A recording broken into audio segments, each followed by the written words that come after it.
Lección 2. Para el 12 de abril de 2025. El Génesis como fundamento para memorizar. Al día siguiente Juan vio a Jesús que venía hacia él y dijo: Este es el Cordero de Dios que quita el pecado del mundo. Juan 1 versículo 29. Si te dijera que hay una guerra ocurriendo ahora mismo, y tú estás en el centro de ella, aunque no puedas verla. No es una guerra por territorios, sino por tu corazón. ¿Quién es el verdadero enemigo? ¿Y qué tiene que ver Dios con todo esto?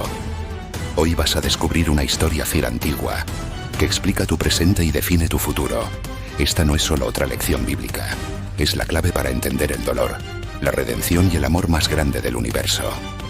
Uno de los principales problemas de algunas interpretaciones modernas de la profecía bíblica es que no reconocen que las raíces de esta se encuentran en la revelación previa del Antiguo Testamento. En el caso del Apocalipsis, por ejemplo, Juan asume que su público original conoce el Antiguo Testamento y, en consecuencia, utiliza conceptos que son familiares para su audiencia. Aunque es útil buscar en toda la Biblia los pasajes relacionados con el texto que se estudia en Apocalipsis, hay documentos bíblicos más relevantes que otros y fundamentales para entender mejor el libro. Esto es especialmente cierto en el caso del Génesis, que expone el camino por el que nuestro mundo descendió al caos del pecado. Casi todos los conceptos clave mencionados en el Apocalipsis aparecen de alguna forma en los primeros capítulos de la Biblia. Esta semana estudiaremos algunos grandes conceptos que constituyen el núcleo del Apocalipsis. Comprender los fundamentos bíblicos del Apocalipsis permite al estudiante ver innumerables matices en el texto, cada uno de los cuales puede aportar importantes lecciones acerca de la naturaleza de la humanidad, de Dios y del conflicto que se libra en nuestro universo, y por lo tanto también en nuestra vida. Domingo 6 de abril. Lección 2. El principio de la primera mención. La mayoría de los programas académicos comienza con un curso general que cubre principios amplios y básicos que formarán la base para el estudio posterior, a medida que se profundiza en el tema. Del mismo modo, cuando se lee toda la Biblia se descubre rápidamente que Dios también tiene un curso general de estudio contenido en el libro de Génesis, donde introduce ideas que serán examinadas más detalladamente en el resto de la Biblia.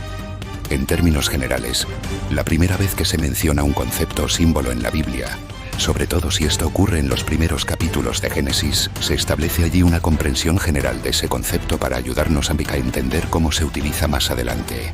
Algunos estudiosos de la Biblia se refieren a esto como la ley de la primera mención, aunque sería más apropiado etiquetarla como un principio o un patrón, pues no es férrea y hay muchas excepciones a esa regla.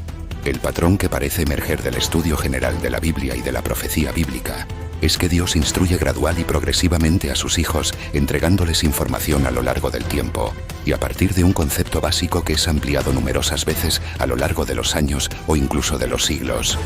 Lee Isaías 40 versículos 7 y 8, Malaquías 3 versículo 6 y Hebreos 13 versículo 8.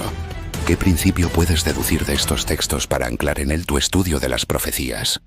Gran parte del mundo moderno habla de veracidad, no de verdad, pues supone que la verdad es algo que puede cambiar con el tiempo. En algunos casos, el concepto mismo de verdad es visto con suspicacia.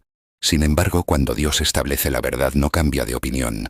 Una vez que comienza a enseñar la verdad a su pueblo, podemos contar con que las sucesivas repeticiones del mismo principio o tema bíblico no cambian de significado, sino que por el contrario, arrojan más luz acerca de ese significado. Por lo tanto, al estudiar la profecía, tiene mucho sentido comprender adecuadamente el libro de Génesis, donde se explican por primera vez muchos conceptos clave que luego servirán al explorar el resto de la Biblia. Isaías 40 versículos 7 y 8. La hierba se seca, la flor se marchita, porque el viento de Jehová sopló en ella. Ciertamente como hierba es el pueblo. Sécase la hierba, marchítase la flor, mas la palabra del Dios nuestro permanece para siempre. Malaquías 3, versículo 6. Porque yo Jehová no cambio. Por esto, hijos de Jacob, no habéis sido consumidos. Hebreos 13, versículo 8. Jesucristo es el mismo ayer, y hoy, y por los siglos. ¿Qué principio puedes deducir de estos textos para anclar en él tu estudio de las profecías? De estos textos se puede deducir un principio poderoso. Dios no cambia, y su palabra permanece para siempre. Esto significa que las profecías, al provenir de un Dios inmutable y fiel, Son completamente confiables. No importa cuánto cambie el mundo, la verdad de Dios sigue siendo la misma, y por eso podemos estudiar y confiar en el cumplimiento de sus profecías con seguridad. ¿Por qué es tan importante que no permitamos que nada ni nadie, por convincente o lógico que sea, debilite nuestra fe en la Biblia y en las verdades infalibles que enseña? ¿De qué maneras, incluso sutiles, puede producirse este debilitamiento? Lunes 7 de abril, la comprensión del amor de Dios. El hecho de haber heredado una naturaleza pecaminosa significa, entre otras cosas, que nuestra percepción del universo está contaminada por nuestras propensiones al egoísmo y el orgullo. Vemos el mundo desde nuestra óptica limitada y no desde la perspectiva omnisciente de Dios. Quizá ningún concepto haya sido tan distorsionado por la pecaminosidad humana como el del amor. La cultura popular tiende a promover una comprensión del amor que se centra en la realización personal y no en el bienestar de los demás. Este enfoque egocéntrico del tema hace que nos resulte difícil percibir cómo lo ve Dios. Comprender la naturaleza del amor es una clave importante para entender la profecía bíblica. Uno de los temas cruciales del gran conflicto es la distorsión en la comprensión humana del carácter de Dios. En tal sentido, Elena de White concluye su libro, El conflicto de los siglos, con las siguientes palabras. El gran conflicto ha terminado. Ya no hay más pecado ni pecadores. Todo el universo está limpio. Una misma pulsación de armonía y júbilo late a través de la vasta creación. Del ser que todo lo creó manan vida, luz y contentamiento por toda la extensión del espacio infinito. Desde el átomo más imperceptible hasta el mundo más grande, todas las cosas animadas e inanimadas declaran en su belleza sin mácula y en gozo perfecto que Dios es amor. El conflicto de los siglos. Página 736 y 37. Lee Génesis 22, versículos 1 al 13. El amor es mencionado por primera vez en Génesis 22, versículo 2. ¿Qué nos enseña esta historia acerca de la naturaleza del amor divino? La historia de Génesis 22, versículos del 1 al 13, es una de las más profundas y simbólicas de toda la Biblia. 1. Aconteció después de estas cosas, que probó Dios a Abraham, y le dijo: Abraham. Y él respondió: heme aquí. 2. Y dijo: toma ahora a tu hijo, tu único, Isaac, a quien amas, y vete a tierra de Moría, y ofrécelo allí en holocausto sobre uno de los montes que yo te diré. 3. Y Abraham se levantó muy de mañana, y enalbardó su asno, y tomó consigo 2 siervos suyos, y a Isaac su hijo, y cortó leña para el holocausto, y se levantó, y fue al lugar que Dios le dijo. 4. Al tercer día alzó Abraham sus ojos, y vio el lugar de lejos. 5. Entonces dijo Abraham a sus siervos: esperad aquí con el asno, y yo y el muchacho iremos hasta allí y adoraremos, y volveremos a vosotros. 6. Y tomó Abraham la leña del holocausto, y la puso sobre Isaac su hijo, y él tomó en su mano el fuego y el cuchillo, y fueron ambos juntos. 7. Entonces habló Isaac a Abraham su padre, y dijo: Padre mío. Y él respondió: heme aquí, mi hijo. Y él dijo: he aquí el fuego y la leña, mas ¿dónde está el cordero para el holocausto? 8. Y respondió Abraham: Dios se proveerá de cordero para el holocausto, hijo mío. E iban juntos. 9. Y cuando llegaron al lugar que Dios le había dicho, edificó allí Abraham un altar, y compuso la leña, y ató a Isaac su hijo, y lo puso en el altar sobre la leña. 10. Y extendió Abraham su mano y tomó el cuchillo para degollar a su hijo. 11. Entonces el ángel de Jehová le dio voces desde el cielo y dijo: Abraham, Abraham. Y él respondió: heme aquí. 12. Y dijo: no extiendas tu mano sobre el muchacho ni le hagas nada, porque ya conozco que temes a Dios, por cuanto no me rehusaste tu hijo, tu único. 13. Entonces alzó Abraham sus ojos y miró, y he aquí a sus espaldas un carnero trabado en un zarzal por sus cuernos. Y fue Abraham y tomó el carnero, y lo ofreció en holocausto en lugar de su hijo. ¿Qué nos enseña esta historia acerca de la naturaleza del amor divino? La primera vez que se menciona el amor en la Biblia es en Génesis 22, versículo 2. Toma ahora a tu hijo, tu único, Isaac, a quien amas. Esto no es casual. La primera mención del amor no ocurre entre Adán y Eva, ni en un contexto romántico o fraternal. Ocurre en el doloroso contexto del sacrificio. Esta historia nos revela algo profundo.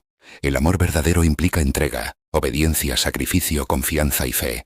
Abraham amaba profundamente a Isaac. pero amaba aún más a Dios. Y por eso estuvo dispuesto a obedecer, aunque no entendía el propósito. Sin embargo, Dios nunca quiso el sufrimiento de Isaac. Él provee el sacrificio. Así nos da una imagen profética. Así como Abraham no negó a su hijo, Dios tampoco negó a su propio hijo. Pero a diferencia de Isaac, Jesús sí fue ofrecido como el verdadero Cordero. Esta historia refleja el corazón del amor divino, un amor dispuesto a darlo todo, incluso a su Hijo unigénito, por amor a nosotros. Además de la primera mención de un concepto en la Biblia, puede ser útil encontrar la primera referencia a ese mismo concepto en determinados libros, especialmente en los Evangelios. La primera referencia al amor en los Evangelios se encuentra en Mateo 3 versículo 17, Marcos 1 versículo 11, Lucas 32 versículo 2 y Juan 3 16 respectivamente. La primera mención del amor en el Evangelio de Juan, Juan 3 16, es particularmente esclarecedora, pues parece aludir a la historia de Isaac sobre el altar. La fe de Abraham en Dios era tal que contó en que Dios podría resucitar a su hijo si llevaba a cabo el sacrificio. Hebreos 11 versículo 19. Esto ilustró el amor de Dios por la humanidad, ya que Él nos amó hasta el punto de dar a su Hijo unigénito. Ver Génesis 22 versículos 2, 12 y 16, tras lo cual lo resucitó de entre los muertos. El sacrificio de Cristo en la cruz revela el tipo de amor abnegado que Dios siente por nosotros. ¿Cómo podemos manifestar a los demás el amor abnegado que Dios siente por nosotros? ¿Por qué es ese tipo de amor tan importante para nosotros? Martes 8 de abril. Lección 2. La pregunta de Isaac. ¿Dónde y en dónde está el cordero? La primera mención bíblica de un cordero aparece en Génesis 22, es decir, en la misma historia que menciona por primera vez el amor. El cordero es uno de los símbolos más recurrentes del Apocalipsis, donde Jesús es llamado cordero más de 20 veces.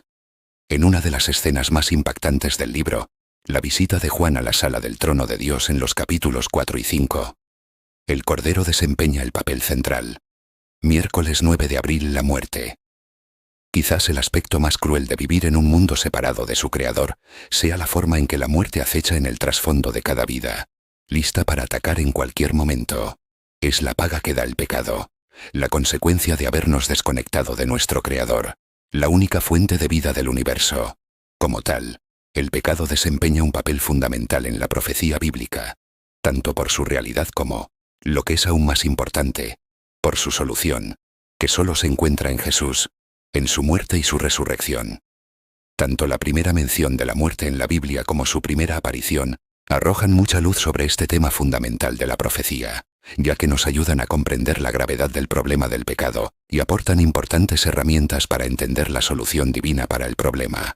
Lee Génesis 2, versículos 15 al 17, Génesis 4 versículos 8 al 15, Primera de Corintios 15 versículos 15 al 19, y Apocalipsis 1 versículo 18. ¿Qué nos dicen estos pasajes, que incluyen la primera mención y aparición de la muerte, acerca de por qué mueren los seres humanos? ¿Cómo ve Dios la muerte y cuál es la solución divina para el problema?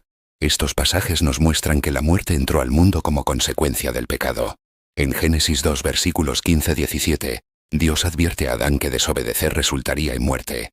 Luego en Génesis 4, vemos cómo el pecado se manifiesta en violencia y muerte con el asesinato de Abel por Caín, revelando cómo el pecado afecta profundamente la vida humana. En Primera de Corintios 15 versículos 15-19, Pablo explica que si Cristo no hubiera resucitado, la muerte seguiría teniendo la última palabra, y nuestra fe sería inútil.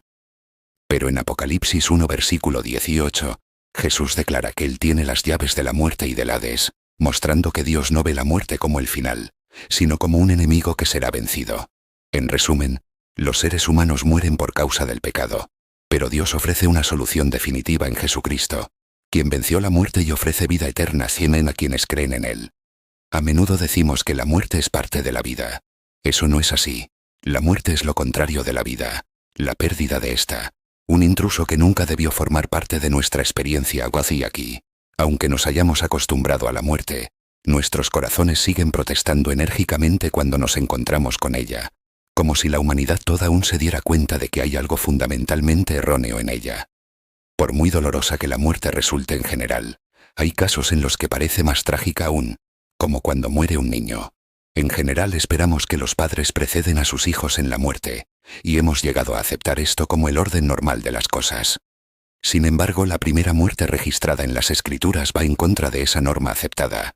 Antes de que Adán y Eva pasaran por la muerte, experimentaron la tragedia de esta cuando Abel, su hijo justo, fue asesinado por Caín, su malvado hermano. Esa fue sin duda una muerte particularmente injusta. Piensa en Jesús, el justo asesinado por el injusto, como en el caso de Abel. ¿Qué muerte pudo ser más injusta que la de Cristo? ¿Qué otros paralelismos podríamos encontrar entre la muerte de Abel y la de Cristo en la cruz? ¿Cómo puede ayudarnos la naturaleza de la muerte de Abel a entender por qué Jesús tiene las llaves de la muerte y del sepulcro, y lo que Dios nos ofrece en él? Si el problema de la muerte no fuera resuelto, ¿por qué sería nuestra vida inútil y sin sentido en última instancia? ¿Qué nos enseña este hecho acerca de cuán agradecidos debemos estar por lo que Jesús hizo por nosotros? Jueves 10 de abril. Lección 2. La serpiente. La adoración es un tema clave en Apocalipsis. El autor y promotor de los falsos sistemas de culto es identificado como el dragón.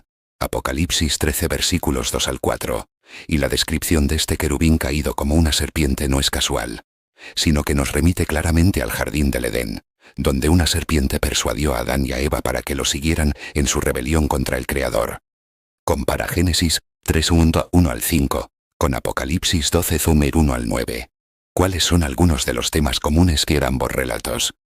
¿Cómo nos ayudan los detalles registrados en Génesis acerca de la serpiente a entender algunos de los temas que condujeron a la guerra celestial previa mencionada en Apocalipsis? Estos pasajes nos muestran que la muerte entró al mundo como consecuencia del pecado.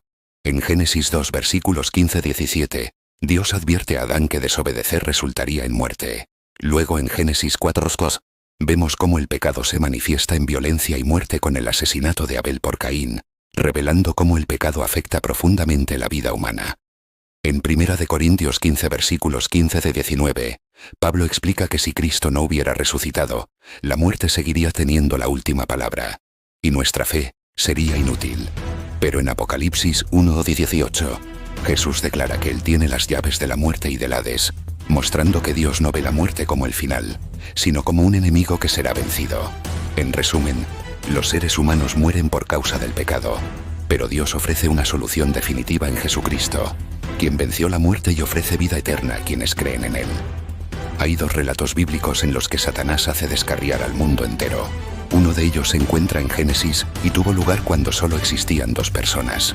El otro está en Apocalipsis 12 y 13, donde Satanás es identificado como quien engañan a todo el mundo. Apocalipsis 12 versículo 9.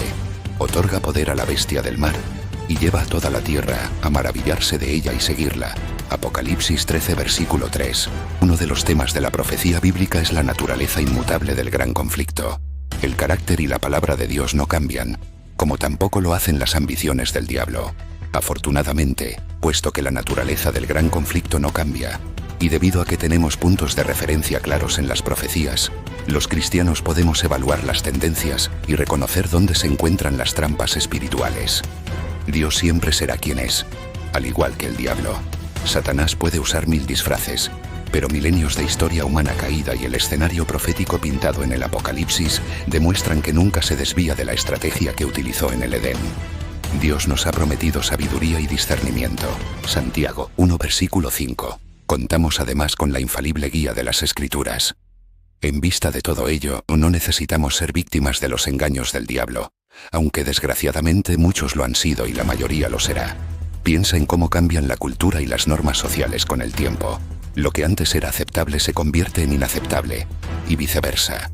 Dado que los temas subyacentes y los actores del gran conflicto no cambian, ¿qué debería tener en cuenta un cristiano al examinar el cambiante panorama cultural?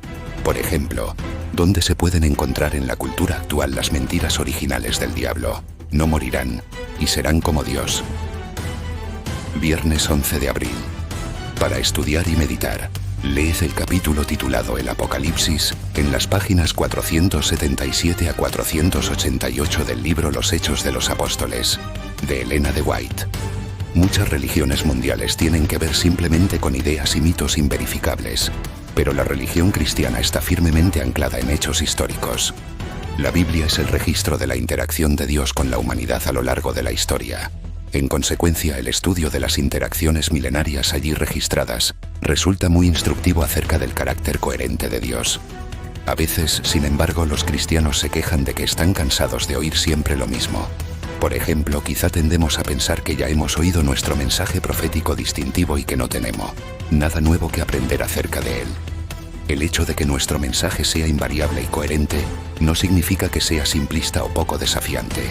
Por el contrario, cuando se estudia la información proveniente de un Dios infinito, se cae pronto en la cuenta de que sus temas son inagotables.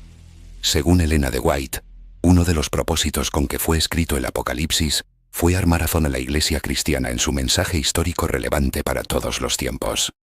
Algunos de los obreros más jóvenes, entre los cristianos del primer siglo, se habían cansado de las verdades tan a menudo repetidas.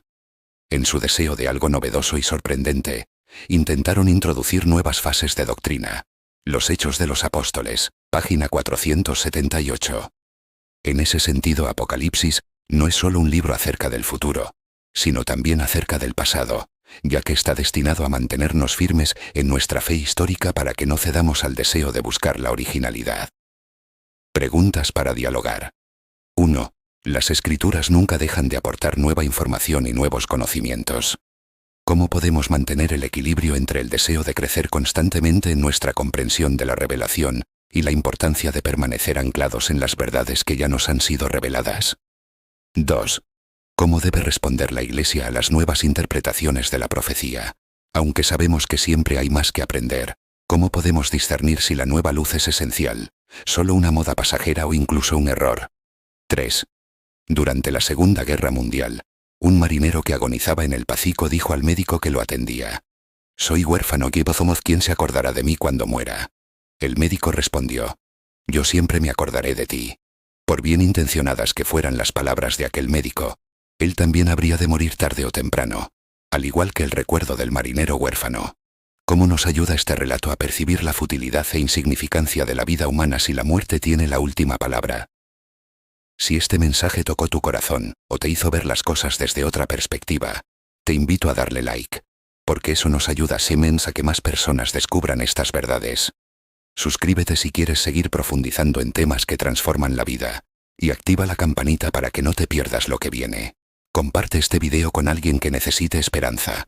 Y cuéntame en los comentarios, ¿qué fue lo que más te impactó de esta lección? Estoy leyendo todo lo que escriben.